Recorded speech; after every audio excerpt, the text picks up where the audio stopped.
side, angle, and hypotenuse leg. Okay, so what these stand for, the first one here that we see is angle, side, angle. So what this means is that if two angles in the included side, so two angles in the included side of one triangle are congruent to two angles in the included side of a second triangle, the two angles are congruent. So in our two triangles that we have pictured here, so if angle A is congruent to angle D, and side AC is congruent to side DF, and angle C is congruent to angle F, then triangle ABC is congruent to triangle DEF. So notice that the side is between the two angles. We have two angles here, and the side is between them. So our second one over here is angle, angle, side. So if two angles in a non-included side, and that should say side right there. So that is a typo. That should say side. Of one triangle are congruent to two angles in a non-included side of a second triangle, then the two triangles are congruent. So if angle A is congruent to angle D, and angle C is congruent to angle F, and side AC, and that's another typo, this should be side BC is congruent to side EF, then triangle ABC is congruent to triangle DEF. Okay, so those triangles are congruent. Now, likewise, it could have been that side AB, you could have also had that side AB is congruent to DE. You could have had that instead of BC and EF, just as long as it was not AC and DF. It couldn't be the side in between those two angles. Now, we also have a situation called hypotenuse leg. If the hypotenuse and leg are congruent to the hypotenuse and leg of a second right triangle, then the two triangles are congruent. So it has to be the hypotenuse and the leg. Okay, so it absolutely has to be the hypotenuse. So this is a situation where we've briefly talked about, it almost looks like a situation where it is angle, side, side. And we've talked about we can't have angle, side, side in a triangle. We talked about that cannot exist. Like, you will never write down angle, side, side, because for one, we've talked about if you abbreviate that, it's a bad word, okay? And we've wrote it backwards before, okay? So if we write it the other way, it's a bad word, and we're not going to write that down on our paper, okay? And so we joke about that, but that is not, there's no way that that's going to form a triangle, because those can actually form different triangles, because the angle can be different. You can expand the angle, you can make a larger angle or smaller angle based on the sides. So that will not work. But as long as you have a right angle, and as long as it's the hypotenuse, then the two triangles would be congruent. And so we don't call it angle, side, side. It's hypotenuse leg because it is the hypotenuse. So in this case, it would be the hypotenuse leg. Okay, so it's not angle, side, side. It's the hypotenuse leg. Okay, so let's look at a few examples and look at these three congruence postulates. Okay, so is it possible to prove that the triangles are congruent? If so, state the postulate of the theorem that you would use. Okay, so just keep in mind, if you do see a right angle, just look for hypotenuse leg, okay? Okay, so on the first one, we have an angle. So we've got this angle is congruent to this angle. We've got a leg. And don't forget about vertical angles. So we automatically know, even though it's not marked, we can mark this because we know vertical angles are congruent. So we've got angle, angle, side. And over here, we've got angle, angle, side. Okay? So this one would be angle, angle, side. Okay. All right. On B, we've got angle, and then we've got side. And here they share the side. So right there, we've got one that we know we cannot use. So we don't even have to look at the right triangle. So this one would be none. We don't have to look at the other one because that's not a pattern that we can use. Okay. On the next one, I see a right triangle. So right here is a right triangle. So here's a right triangle, and then here is also, if this is 90 degrees, I know that my other side is 90 degrees, and here's the hypotenuse, and here is a hypotenuse. So I've got hypotenuse, and I've got a leg.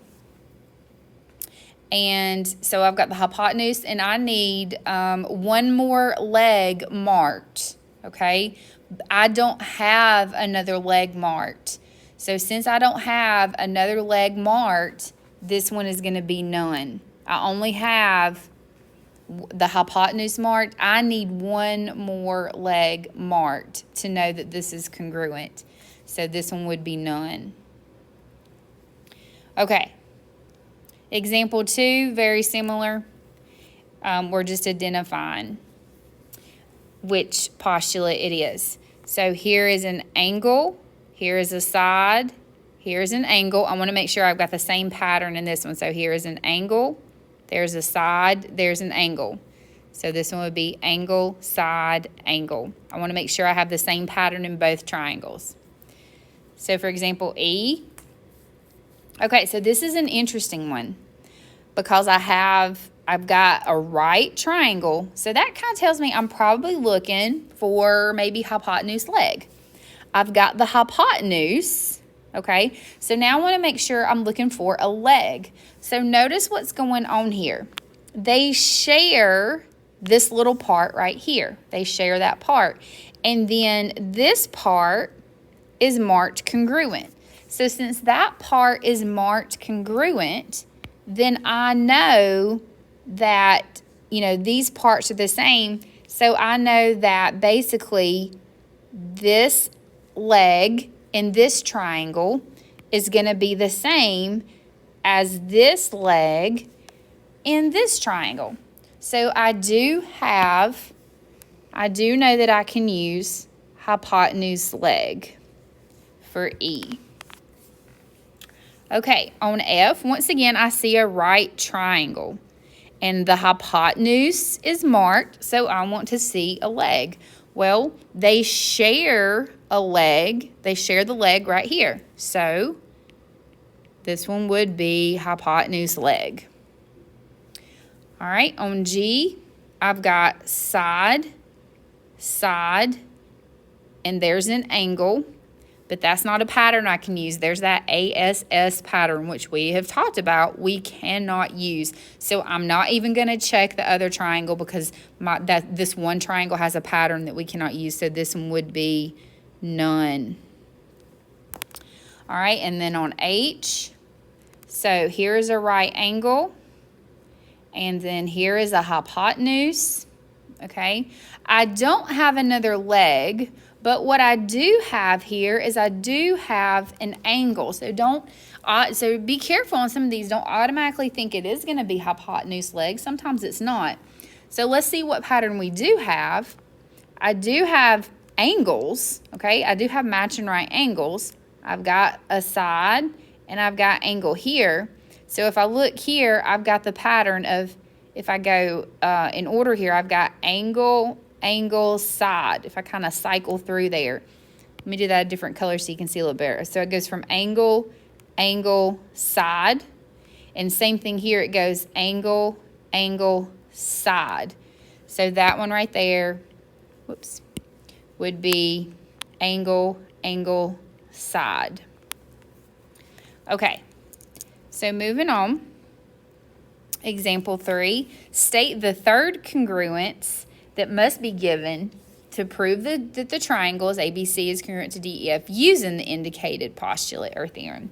Okay, so this one wants to use angle, angle, side. So I'm given angle A is congruent to angle D, and I'm given a side. So I need a second angle. And if I need angle, angle, side, I've got to have this angle and this angle because it's got to follow the angle, angle pattern. Okay, so I need angle C is congruent to angle F. Okay, so let's talk about this a second. I would not use this angle, for example, because that would give me the wrong pattern. That would say, that would be angle, side, angle. Okay, that would give me the wrong pattern. So I definitely wouldn't want to use, that's why I would not use angle B right there. Okay, all right. So side, side, side congruent. So this kind of goes back to the lesson we did before, just kind of quick review. Side, side, side. I've got to have a third side. I need this side and this side. So I need CB is congruent to FE. All right, side, angle, side. So angle, notice the angle is in between the two sides. So I've got to have this angle and this angle. It's got to be the angle in between the two sides. So I need angle A is congruent to angle D. All right, and then on our next one here, angle, side, angle, it's got to be, notice the side is in between my two angles. So I need to do this angle and this angle. I've got to make sure that that side is in between those. So angle C is congruent to angle F. Okay. On example 4, decide whether enough information is given to prove the triangles are congruent. If there's enough, state the congruent postulate that you would use. Okay, so on this one, I've got a side and a side and a side here and a side here, and they share that side. So this one would be side, side, side. Okay, on this one, I've got an angle and a side, and they share a side. So that is the one we can't use because it spells the bad word. We joke about that, but that's the way we remember that. So this one would be none. And on the next one, we've got a side, an angle, and a side. So that's side, angle, side. So we want to check and make sure we have the same pattern over here. We've got side, angle, side. So that is one we can use. Okay. So working through a proof. So our given is that WY is parallel to XZ and angle Y is congruent to angle X. So if we know that, so remember we always start by writing what is given. So WY is parallel to XZ, and angle Y is congruent to angle X, and we put that that is given. Okay, so we also know that WZ, we talk about that line being equal to itself. So WZ is congruent to WZ, and that's that reflexive property.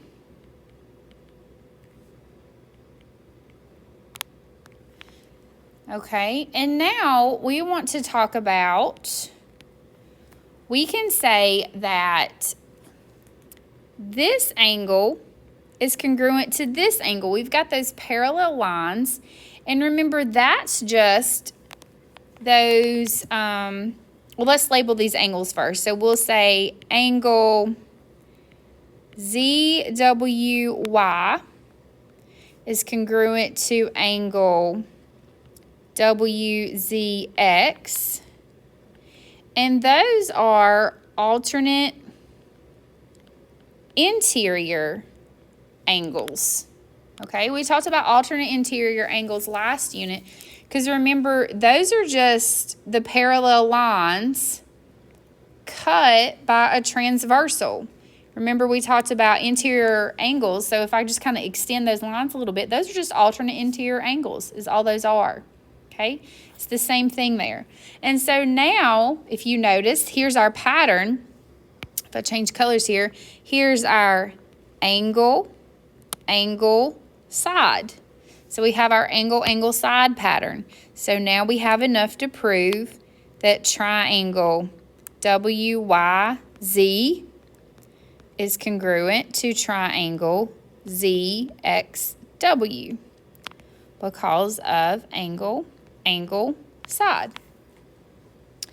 All right, let's look at another proof. So we know we can go ahead and write down our given. AB is perpendicular to AD, and DE is perpendicular to AD. And C is, I'm going to abbreviate, midpoint of BE. And that is given. Okay, so if AB is perpendicular to AD, I'm going to mark that as a right angle. And DE is perpendicular to CE. We can go ahead and mark those. We know that's given. And C is the midpoint of BE. Just going to put that there. So then what that means, we can say angle D is congruent to angle A because right angles are congruent. And we know that DC is congruent to AC because that's a definition of midpoint. So we can mark those lines as being congruent. And then we also know that angle ECD is congruent to angle ACB. And some of you hopefully are thinking because those are vertical angles. And so now we have enough to say that those are congruent because our pattern that we see here, we've got angle,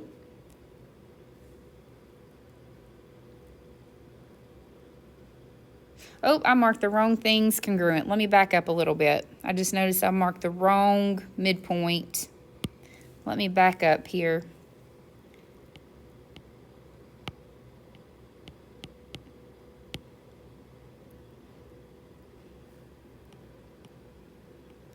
I should have said that these were congruent. So we should have said that EC is congruent to CB. Okay. There we go. So now our pattern, we have angle, angle, side, and angle, angle, side. And so now we can say that triangle ABC is congruent to triangle DEC because of angle, angle, side. And that is our proof.